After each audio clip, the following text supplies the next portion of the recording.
नमस्कार दर्शक बंधु आज हेउची मे मास 26 तारिख सोमवार। आज दिन जाकर टॉप 20 गुरुत्वपूर्ण खबर उपरे आसंतु नजर पकाइबा। भिडियोटी को शेष पर्यंत देखंतु। मात्र किछि समय मध्यने जानि परिबे आज दिनर संपूर्ण खबर। ता पूर्वरु चैनल रे नुवा थिले चैनल को सब्सक्राइब करी पाखरे आसुथिबा बेल आइकन को ऑन करी रखंतु। एमिति प्रतिदिन लेटेस्ट न्यूज सर्वप्रथमे देखिबा पाई। तबे आसंतु संपूर्ण खबर उपरे नजर पकाइबा। आजिर प्रथम खबर गिनीज विश्व रेकर्ड 24 घंटे एलआईसी बिकिला 5,88,107 बीमा पॉलिसी। 24 घंटे सर्वाधिक बीमा पॉलिसी बिक्री करी गिनीज विश्व रेकर्ड स्थान हासिल करिछि एलआईसी इंडिया। तबे एलआईसी पक्षर यह स्पष्ट कर गत जनवरी 20 तारिख में एलआईसी उत्सर्गीकृत एजेंसी नेटवर्क अद्वितीय प्रदर्शन को गिनीज पक्षर जांच पूर्वक मान्यता प्रदान कर दिन एलआईसी मोट 4,52,839 जन एजेंट सफलतापूर्वक सारा देश में 5,55,107 जीवन बीमा पॉलिसी पूर्ण करथिले। स्मारकी प्रयास 24 घंटा मध्य जीवन बीमा उद्योग में एजेंट उत्पादकतार एक नुआ विश्वस्तरीय माइलखुंट स्थापन करिछि। नंबर 2 रथयात्रु नीलाद्री विजय मध्य शेष हेब रत्नभंडार मरामती कार्य। एभली सूचना देइछन्ति आईन मंत्री। मंत्री कहिछन्ति एएसआई डीजी एवं तांको टीम आसी जगन्नाथ मंदिरर मरामती कामर समीक्षा करिछन्ति। एति सहित रत्नभंडार कामर समीक्षा करा जायछि।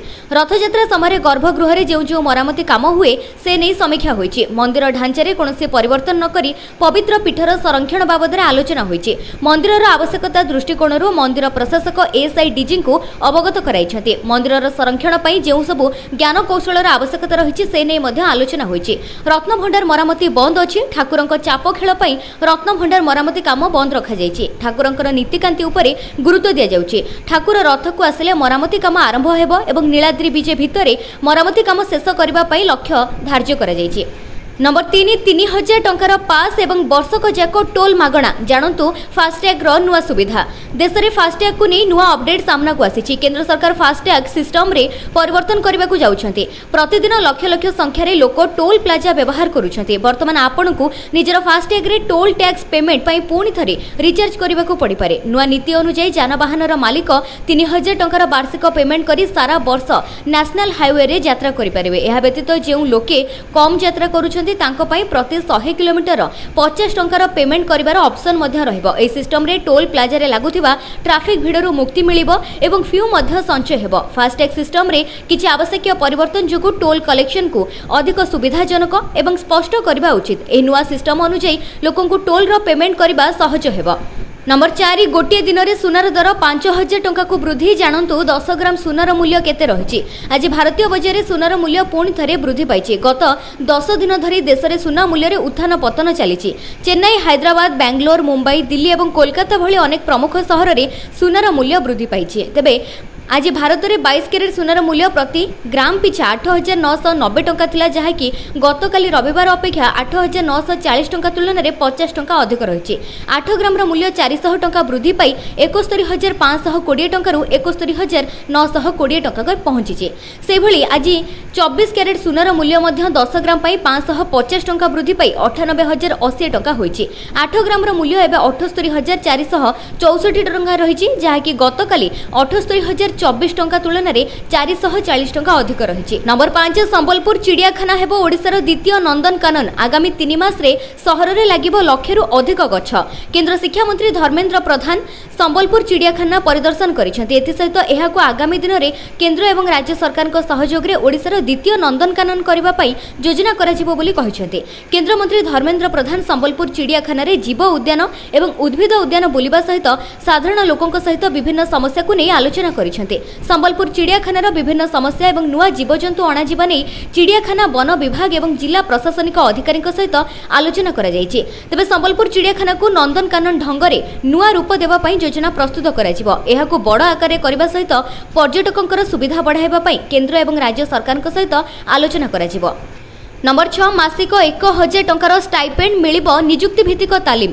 अनुसूचित जाति एवं जनजाति वर्गर चाकरी आशायींक पई भुवनेश्वर स्थित भारत सरकार श्रम एवं नियोजन मंत्रालय अधीन एससी/एसटी जातीय क्यारियर सेवा केंद्र एक अभिनव सुजोग आनिछि। मासिक 1,000 टंका स्टाइपेंड सहित दियाजिबो नियुक्ति भित्तिक तालीम। एठारे स्वतंत्र तालीम, ओ लेवल सॉफ्टवेयर तालीम, ओ लेवल वर्षिकिया कंप्यूटर हार्डवेयर तालीम, office automation, accounting, publishing assistant, computer application एवं business accounting associate cyber secured web development associate program रे प्रशिक्षण हासिल करि परिबे। 18 रु 30 वर्ष बयसर प्रार्थी जो मानकर पारिवारिक वार्षिक आय 3 लाख टंका कम से माने एहार लाभ उठाई परिबे। एथिपई आसाई माने www.ncs.government.in को परिदर्शन करबा सहित SC/ST को पई जातीय कैरियर सेवा केंद्र भुवनेश्वर रे सेमानकर आवेदन पत्र दाखल करि परिबे। नंबर 7 चारोटी राज्य उपनिर्वाचन पई तारीख घोषणा। जून 19 रे भोट, 23 रे गणति। गुजरात, पश्चिम बंग, पंजाब, केरल उपनिर्वाचन पई तारीख घोषणा होईची। ए चारोटी राज्य रे 19 जून रे 5टी विधानसभा सीट पई निर्वाचन हेबो। जून 19 रे निर्वाचन हेबाकु थिबा बेले 23 जून रे भोट गणति हेबो। गुजरात रो विसावदर, पश्चिम बंग रो कलीगंज, पंजाब रो लुधियाना वेस्ट एवं केरल रो नीलांबर सीट रे उपनिर्वाचन कराजिबो। चारोटी राज्य रे 19 जून रे 5टी विधानसभा सीट पई निर्वाचन कराजिबो। उपनिर्वाचन पई नामांकन दाखल करिवार शेष तारीख जून 2 रहिथिबा बेले जून 5 रे नामांकन पत्र प्रत्याहार करिवार शेष तारीख रहिछि। एही सब सीट इस्तफा किंबा प्रार्थींकर वियोग जोगु खाली पड़िछि। नंबर 8 गाड़ी रे मन इच्छा लागिबोनी नाली बत्ती। एणिकी नेता किंबा अधिकारी मन इच्छा गाड़ी रे नाली नील बत्ती व्यवहार करि परिबे नाही। एहाकु किए व्यवहार करिवे ताहा परिवहन विभाग निर्धारण करिवो। एथिपई स्वतंत्र अनुमति नेबाकु पड़िवो। एने परिवहन विभाग रो प्रमुख सचिव उषा पढ़ी राजस्व गृह नगर उन्नयन विभाग रो सचिवक समेत पुलिस महानिर्देशक एवं गृहरक्षी अग्निशम महानिर्देशक को पत्र लिखिछथि। एथिरे कहा जायछि जे गाड़ी रे नाली नील किंबा विविध रंगर बत्ती व्यवहार संपर्क रे सरकार पूर्वरु स्पष्ट करि सारिछथि। किंतु ए नियमर उल्लंघन करा जाउथिबा जणा पड़िछि। पुणी थरे एहा स्पष्ट करा जाउछि जे गाड़ी रे रंग बेरंगर बत्ती व्यवहार पई परिवहन कमिशनर ठारू अनुमति नेबा जरूरी। जे माने एही बत्ती व्यवहार पई क्षमता प्राप्त सेमानकु एक स्टिकर जारी करा जिवो। ए संपर्क रे विभाग गुडी को निज अधिकारी को स्पष्ट निर्देशनामा जारी करिवे। नंबर 9 ग्राम उन्नयन विभाग कर्मचारी पई नुआ निर्देशनामा 5:30 पूर्व ऑफिस छाड़िबा मना। ग्राम उन्नयन विभाग कर्मचारी आसी नुआ गाइडलाइन 10टार ऑफिस आसवा सहित 5:30 पर ऑफिस छाड़े समस्त कर्मचारी। 5:30 पूर्व कौन भी कर्मचारी ऑफिस छाड़ी पारे नहीं। अति कम 7.5 घंटा कार्यालय उपस्थित रहा सहित समस्त बायोमेट्रिक उपस्थान बाध्यतामूलक कर। नंबर 10 ईपीएफओ एणिकी ईपीएफ रे मिलिबो 8.25% सुध। जानतु अकाउंट को आसीबो केते टंका। केंद्र सरकार 2025 आर्थिक वर्ष पई कर्मचारी भविष्य निधि जमा उपरे 8.25% सुध हार को मंजूरी प्रदान करिसेंते। पूर्व आर्थिक वर्षर सुध हार को चलित आर्थिक वर्ष रे कायम रखिबा पई फेब्रुआरी 28 रे ईपीएफओ निष्पत्ति नैथिला।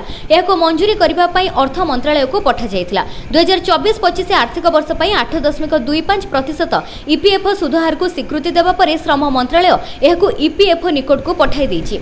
नंबर 11 राज्य में आगामी 7 दिन जाए वर्षा संभावना। घूर्णिझड़ बिजुली सहित प्रबल वर्षार आकलन। आसंता 27 तारीख बेलू पश्चिम केन्द्रीय एवं तार पार्श्ववर्ती उत्तर बंगोपसागर एक लघुचाप क्षेत्र सृष्टि हेबार संभावना आकलन करिछि पाणीपाग विभाग। लघुचाप सृष्टि हेबार 2 घंटा भितर यह अधिक घनीभूत होई राज्य में प्रबल वर्षा हेबा नै पूर्वानुमान करिछि पाणीपाग विभाग।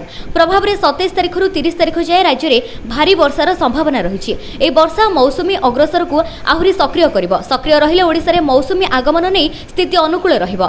एपटे राज्य में कालबैशाखी सहित प्राक मौसुमी वर्षा विभिन्न स्थान में हेउथिबा बेले आगामी 7 दिन जाए वर्षा लागि रहिबो। आसंता 24 घंटा रे प्रबलरु अति प्रबल वर्षा संभावना थिबा नै कोरापुट, रायगड़ा, गजपति, कलाहांडी, कंधमाल, नुआपड़ा, खोर्धा, पुरी, कटक, बालेश्वर, केन्दुझर, जगतसिंहपुर, जाजपुर, भद्रक, मयूरभंज, केन्द्रापड़ा एही 16टी जिला को ऑरेंज वार्निंग जारी होईछि। अवशिष्ट 14टी जिला को बिजुली घड़घड़ी सहित हालुकारू मध्यम धरणर वर्षा नै येलो वार्निंग जारी करिछि पाणीपाग विभाग। नंबर 12 भारतीयों को खूब शीघ्र मिलिबो सैटेलाइट इंटरनेट सेवा। 840 टंकारे असीमित डाटा देबो स्टारलिंक।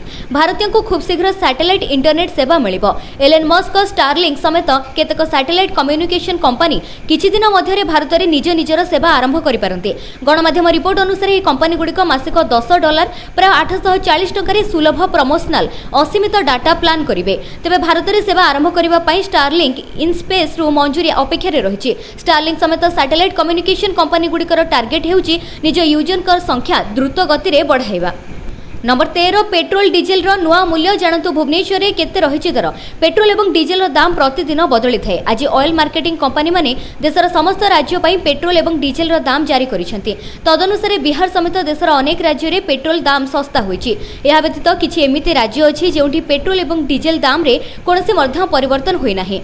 तबे देखिबाकू गले आज भारत रे पेट्रोल एवं डीजेल रो मूल्य रे भुवनेश्वर रे दर रहिछि 101 टंका 11 पैसा एवं डीजेल रो दाम रहिछि प्रति लिटर पिछा 92 टंका 69 पैसा। से भली दिल्ली रे पेट्रोल लिटर पिछा 94 टंका 77 पैसा एवं डीजेल दर 87 टंका 67 पैसा रही। मुंबई रे पेट्रोल लिटर पिछा 103 टंका 50 पैसा थिबा बेले डीजेल लिटर पिछा 90 टंका रही। कोलकाता रे पेट्रोल दर 105 टंका थिबा बेले डीजेल दर 92 टंका 2 पैसा रही। नंबर 14 3 रु 11 वर्ष छात्र छात्री सीबीएसई नूतन निर्देशावली। केंद्रीय माध्यमिक शिक्षा बोर्ड मातृभाषा रे पाठ पढ़ा संपर्क में एक नूतन निर्देशावली जारी करिछि, जेउथिरे कुहा जाइछि जे प्राक प्राथमिक ठारू पंचम श्रेणी पर्यंत छात्र छात्री माने सेमानक मातृभाषा रे पढ़िबा उचित, कारण छात्र छात्री माने सेमानक घरोई भाषा रे धारणा गुडी को सबुठारू शीघ्र एवं गभीर भाव में शिखंती। साधारणतः देखा जाए जे अधिकांश घरोई विद्यालय रे केवल इंग्रजी भाषा रे शिक्षा दिया जाए, मातृभाषा प्रति अधिक ध्यान दिया जाए नहीं। किंतु एबे केंद्रीय माध्यमिक शिक्षा बोर्ड सीबीएसई ए संपर्क में नूतन निर्देशावली जारी करिछि, जेउथिरे सीबीएसई समस्त अनुबंधित विद्यालय गुडी को यथाशीघ्र छात्र छात्री मातृभाषा मैप करबा पई कहिछि। वर्तमान सारा देश में सीबीएसई स्कूल गुडी करे प्राथमिक श्रेणी रे इंग्रजी शिक्षार प्राथमिक भाषा एवं आपण जानिथिबे जे सीबीएसई हेउछि देशर सबुठारु बड़ स्कूल बोर्ड, जहा सहित 30,000 रु अधिक स्कूल जड़ित। वर्तमान प्राक प्राथमिक ठारू द्वितीय श्रेणी को मूल स्तरीय अनुଯାयी मातृभाषार शिक्षा दिया जिबा नै कहा जाइछि। नंबर 15 अंडरग्राउंड रे दौड़ब भुवनेश्वर मेट्रो ट्रेन। बहु प्रतीक्षित भुवनेश्वर मेट्रो रेल प्रकल्प नहीं नुआ अपडेट आसी। राज्य सरकार भुवनेश्वर रे मेट्रो ट्रेन ब्रिज उपर बदल में माटी भितर दे चलाचल करने योजना करुछंती। एथिपाई प्रायतः प्रस्तुति संपर्कित आलोचना हो सारी। कोलकाता मेट्रो ट्रेन भली भुवनेश्वर मेट्रो रेल अंडरग्राउंड हेब। भुवनेश्वर मेट्रो रेल प्रकल्प नहीं पूर्त मंत्री गणमाध्यम को सूचना देइछंती। राजधानी रे अंडरग्राउंड हेब मेट्रो, माटी तले चलिबो ट्रेन। तेबे गणमाध्यम को सूचना दे मंत्री कहिसेंती राज्यर राजधानी भुवनेश्वर जनसंख्या द्रुत गति में बढ़िबार लागिछि। एही कारणरू जनगहली बढ़ुछि, तेणु भुवनेश्वर रे जेउ भली भाबरे दिनकु दिन भिड़ नियंत्रण करा जि पाइबो, सेथिपई मेट्रो रेल प्रकल्प को अंडरग्राउंड करा जिबा नै निष्पत्ति होइछि। नंबर 16 मे 30 रु युक्त 2 खाता पुनः जांच आवेदन। आसंता 30 तारिख रु युक्त 2 खाता देखा पुनः मूल्यांकन पुनः जांच पई आवेदन करिवे छात्र छात्री। केतेक विषय पई ऑफलाइन रे आउ केतेक पेपर पई ऑनलाइन रे आवेदन करा जिवो। ऑनलाइन खाता देखारे किछि त्रुटि रहितले से नै मध्य अभियोग करि परिबे एवं अभियोग पई एक लिंक मध्य दिया जिवो। नंबर 17 2029 सुधा भारत में चलिबो बुलेट ट्रेन। भारत में गड़िबाकू जाउछि प्रथम बुलेट ट्रेन। रेलमंत्री अश्विनी वैष्णव वीडियो सूचना जारी करिसेंती। मुंबई अहमदाबाद बुलेट ट्रेन प्रकल्प पई 300 किलोमीटर लंबा पोलो निर्माण द्रुत गति में चली। यह व्यतीत गुजरात सूरत निकट में 40 मीटर लंबा बॉक्स गार्डर काम मध्य समाप्त होइछि। रेलमंत्री व्यतीत राज्य परिवहन मंत्री किछि फोटो एवं सूचना मध्य शेयर करिसेंती। 300 किलोमीटर प्रोजेक्ट मध्यरु 257 किलोमीटर संपूर्ण स्पेन लॉन्चिंग कौशल व्यवहार करी निर्माण करा जाउछि। नंबर 18 काया मेलाउची नुआ कोरोना भूताणु JN1 बढ़ुची आक्रांतक संख्या। महाराष्ट्र थाने समेत विभिन्न स्थान में काया मेलाइलाणी कोरोना भूताणु JN1। तेबे मे 24 तारिख सुधा थाने रे कोविड आक्रांतक संख्या 18 थिबा बेले केरल रे संख्या रही 273। से भली कर्नाटक रे 35, दिल्ली रे 23 जन संक्रमित अछंती। हैदराबाद एवं नोएडा रे जणे लेखा एथिरे आक्रांत होइछंती। सेपटे JN1 कोविड-19 वेरिएंट एवं ओमिक्रॉन लिनिएज सब वेरिएंट एबे विभिन्न राज्य रे काया मेलाउथिबा कहा जाउछि। तेबे एहा को वेरिएंट ऑफ कंसर्न बोली कही नाही विश्व स्वास्थ्य संगठन। नंबर 19 विज्ञप्ति प्रकाश एणिकी ऑफिस रे सर्वनिम्न 7 घंटा 30 मिनिट उपस्थित रहिबाकू पड़िबो। एने ग्राम उन्नयन विभाग पक्षरु विज्ञप्ति प्रकाश पाइछि। वर्तमान ग्राम उन्नयन विभाग रो समस्त कर्मचारी बायोमेट्रिक उपस्थान अनुसार ऑफिस इन एवं ऑफिस आउट समस्त रेकर्ड करबाकू बाध्य। संपृक्त कर्मचारी ऑफिस आउट रेकर्ड नथिले से दिन ड्यूटी रु अनुपस्थित रहिबो बोली धराजिबो। समस्त कर्मचारी सकाळ 10टा सुधा ऑफिस आसीबे एवं ऑफिस रे 7.5 घंटा उपस्थित रहिबे। स्वास्थ्यगत समस्या बा अन्य जरूरीकालीन परिस्थिति रे उपरिस्थ अधिकारी को लिखित भाव में जणाइबे। नंबर 20 एही दिन आसीबो पीएम किसान योजनार परवर्ती किस्ती। एहा पूर्व सारी नियंतु आपनकर ई-केवाईसी काम। भारत सरकार देशर लोकंक पई अनेक योजना आणुछंती। देशर विभिन्न लोक विभिन्न सरकारी योजनार लाभ उठाउछंती। भारतरु अधारु अधिक लोक कृषि एवं चाष माध्यम रे जीविका निर्वाह करूछंती। सेति पई सरकार देशर कृषक मानक पई नुआ नुआ योजना आणुछंती। सरकारक पक्षरु चाषी मानक आर्थिक सहायता देबा पई प्रधानमंत्री किसान सम्मान निधि योजना लागू करा जायछि, जहा अधीन रे चाषी मानक वार्षिक 6000 टंकार आर्थिक सहायता मिलिबो। ए सरकारी योजना द्वारा देशर कोटी कोटी चाषी उपकृत हेबे। ए योजना अधीन रे एपर्यंत 19 किस्ती पठा जायछि। समस्त चाषी एबे 20तम किस्ती पई अपेक्षा करी रहिछन्ति। तबे किसान योजना रे लाभ पाउथिबा चाषी माने 20तम किस्ती केबे आसीबो से नै चाहि बसिछन्ति। सरकार 4 मास रो व्यवधान रे किस्तीर टंका पठाउछन्ति। फेब्रुआरी मास रे सरकार को द्वारा 19तम किस्ती जारी करा जायछि। फेब्रुआरी को देखले परवर्ती किस्ती जून मास रे आसी पारे। रिपोर्ट अनुसार परवर्ती किस्ती सरकार जून मास 20 तारिख रे जारी करि पारंती। तबे आपण मानकु कहि रखुछु जे वर्तमान कृषि मंत्रालय द्वारा ए विषय सरकारी सूचना आसी नाही तबे सरकारी सूचना पई आपण को आउ किछि दिन अपेक्षा करबा को पड़िबो किंतु सबुठारो बड़ कथा हेउछि किसान योजना अधीन रे लाभ नेउथिबा चासी मानक पई किछिटा निर्देशावली सरकार को तरफ रु रहिछि जहा अधीन रे समस्त चासी को ई केवाईसी करबा को पड़िबो जे चासी माने ए पर्यंत ई केवाईसी करि नाहंती सेही चासींकर परवर्ती किस्तिर टंका अटकिजिबो तेणु जदि आपणकर नाम ए पर्यंत ई केवाईसी रे जोड़ी होई नाही तबे समय नष्ट न करी आपण यथाशीघ्र बैंक को जाई ई केवाईसी कराई नियंतु नचेत आपणकर पीएम किसान रो टंका फसी जाई पारे।